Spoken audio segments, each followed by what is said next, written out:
మంది విద్యార్థులకి వివిధ రూపాల్లో విదేశీ విద్య కోసం అవకాశం ప్రభుత్వం కల్పించింది అధ్యక్ష. అందులో మహాత్మా జ్యోతిబా పూలే స్కీమ్ కింద, అట్లాగే డాక్టర్ అంబేద్కర్ ఓవర్సీస్ స్కాలర్షిప్ కింద, మౌలానా అబుల్ కలాం ఆజాద్ వారి పేరు మీద, అట్లాగే వివేకానంద గారి పేరు మీద, స్వామి వివేకానంద గారి పేరు మీద బ్రాహ్మణుల్లో ఉండే పేదలకు కూడా అవకాశం 7,000 మంది విద్యార్థులకి 20 లక్షల రూపాయల చొప్పున అవకాశం కల్పించింది అధ్యక్ష. అధ్యక్ష, మాకున్న సమాచారం మేరకు సబ్జెక్టు కరెక్షన్ అధ్యక్ష, ముఖ్యమంత్రి గారి దగ్గర సమగ్ర సమాచారం ఉంటుంది. దాదాపు 2025 అక్టోబర్లో విదేశీ విద్యకు సంబంధించి 303 కోట్లు రిలీజ్ చేస్తున్నామని చెప్పారు. కానీ ఇంతవరకు డబ్బులు రిలీజ్ కాలేదు అధ్యక్ష. 2,500 మంది విద్యార్థులు ఎదురు చూస్తూ ఉన్నారు. విదేశాల్లో ఉన్న వాళ్ళు ఫస్ట్ సెమిస్టర్ ఫీజు కట్టి సెకండ్ సెమిస్టర్ ఫీజు కట్టలేక మాకు మెసేజ్లు పంపుతూ ఉన్నారు. లండన్లో, జర్మనీలో, ఇతర ప్రాంతాల్లో ఉన్న పిల్లలు, సార్ మీ టైంలో పోయినాము, ఇప్పటివరకు డబ్బులు రావట్లేదు, దయచేసి అసెంబ్లీలో మాట్లాడండి, చెప్పండి అని చెప్పి.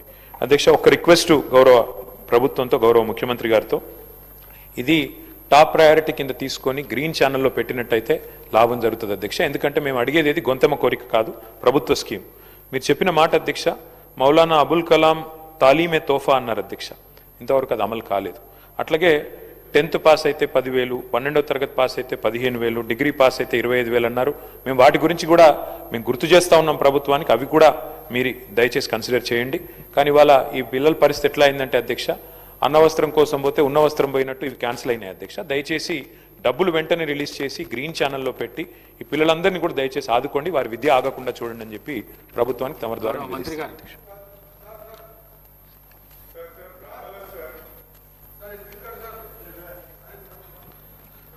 అధ్యక్ష. ఈ అంబేద్కర్ ఓఆర్సీసీ విద్యార్థి మినిస్టర్ గారు 1 minute.